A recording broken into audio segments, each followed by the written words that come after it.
બાબા સાહેબની વાત કેવી એટલે બહુ મોટી વસ્તુ છે, અને એમાંય સ્ત્રી માટે, કારણ કે સ્ત્રીના જે બી અધિકાર હતા એ અધિકાર બધા બાબા સાહેબે અપાવ્યા છે.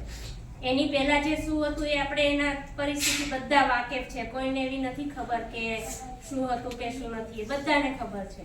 તો હું એ વિશે આગળ વધવા નહીં માંગુ, પણ હું એ વિશે આગળ વધવા માંગીશ કે સ્ત્રીઓને સ્વતંત્રતા તો આપી, બાબા સાહેબે બંધારણ ઘડી લખીને જે આપણને સ્વતંત્રતા તો આપી છે, પણ એનો ઉપયોગ આપણે ક્યાં સુધી અને કેવી રીતે કર્યો છે એ પણ એક બાબત આપણે બધા ઉપાસકો ઉપાસિકાએ વિચારવા જેવી છે.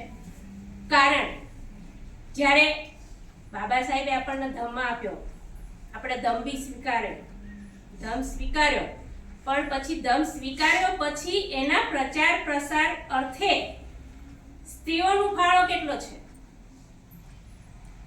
જો સ્ત્રી કશું જ નથી કરી શકતી, એ સ્ત્રી અત્યારે બધું જ કરી શકે છે, પાયલોટ બી બની શકે છે, આઈએએસ ઓફિસર, સીએમ પીએમ બધું બની શકે છે, બરોબર?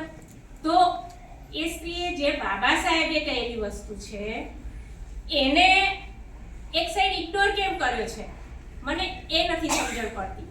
આજે સ્ત્રીઓ બધી બૌદ્ધિસ્ટ બની ગઈ છે, શા માટે?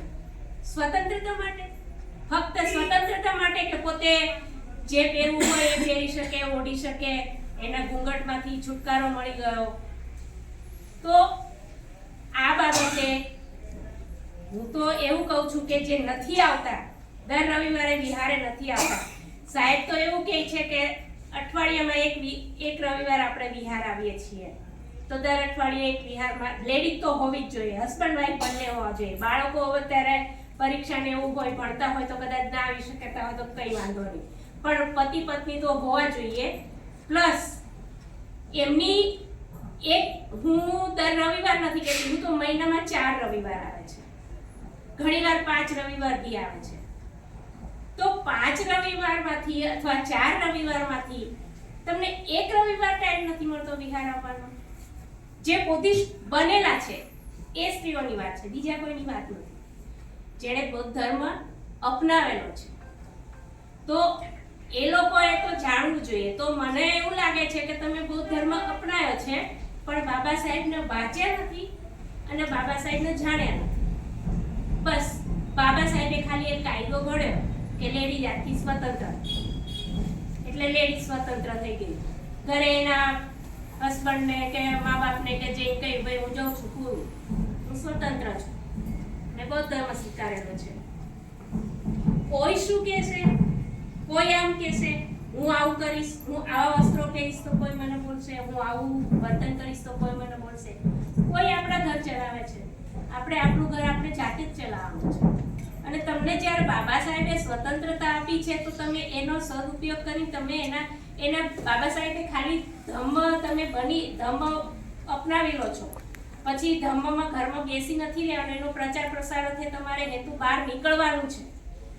અને આગળ આપણી આવનારી પેઢી, આપણે તો થઈ ગયા, ચલો આપણું કલ્યાણ થઈ ગયું, આપણે બની ગયા, હું આજ બની ગઈ છું, મારે કંઈ વાંધો નથી, પણ મારે આ બધા ભાઈઓ બેઠા છે એમની પેઢીનું બી મારે કલ્યાણ કરવાનું વિચારવાનું છે. તો એ હું એવું શું કરીશ કે એ લોકો મારી તરફ દોરાશે? અગર મારામાં કંઈ ભૂલ હોય તો તમે પણ મને કહી શકો છો કે મધુમતીબેન આ વસ્તુ આપણે કરીએ ને તો આપણી સાથે લેડીઝ જોડાશે. પણ એ ક્યારે શક્ય બનશે? તમે અહીંયા રવિવારે હાજરી આપશો, મને બે કંઈક શબ્દો કહેશો, મારી ભૂલ હોય તો તમે મને કહેશો, અથવા મારા કંઈ સારા ગુણ હોય એ બી તમે મારી સાથે શેર કરો. તો એ આપણે બુદ્ધ વિહારમાં આવવાનું કારણ માત્ર ને માત્ર એક જ છે કે આપણે બધા સાથે મળીને ચર્ચા કરીએ અને આ ધર્મનો પ્રચાર પ્રસાર કેવી રીતે આપણે ફેલાવવો, એના માટે જ બુદ્ધ વિહાર બનાવવાનું બાબા સાહેબે કર્યું હતું. અને બુદ્ધ વિહારમાં જઈને આપણી આ જ ચર્ચા હોવી જોઈએ. તો લેડીઝ સ્વતંત્રતા થઈ ગઈ. તો મને આજના દિવસે દુઃખ છે કે બાબા સાહેબે આટલી અથાગ પ્રયત્ન કરેલા છે, મને બધા જાણીએ છીએ. પાછળ માતા રમાબાઈએ કંઈ ઓછો ત્યાગ નથી આપ્યો, એમને આજે આપણે ભૂલી ના શકીએ. એમને બી આપણે યાદ કરવા જોઈએ. તો આપણામાં સ્વાભિમાન નથી.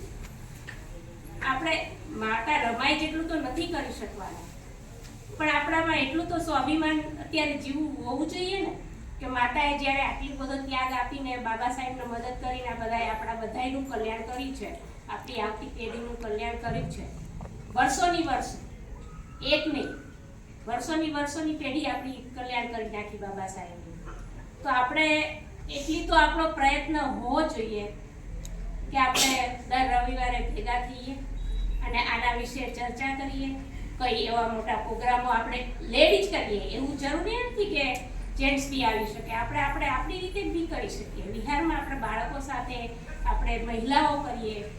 ના કરી શકાય? તમે આવો તો અમે સાથ સહકાર આપીશું. તમે જ્યારે વિહારમાં આવશો જ નહીં, અમે નાના પ્રોગ્રામ કરીએ એટલે આ કંઈક કદાચ જો 14મી એપ્રિલ હોય, બુદ્ધ પૂર્ણિમા હોય, અથવા આજે આ 6ઠી ડિસેમ્બર છે, આવા પ્રોગ્રામોમાં હાજરી આપશો તો આપણો જે ધર્મનો પ્રચાર પ્રસાર અંગેનો આગળ કરવાનો છે એ કેવી રીતે થશે?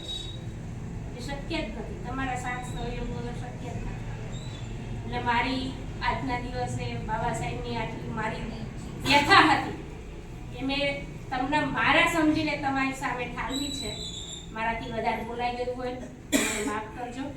જય ભીમ, નમો બુદ્ધાય.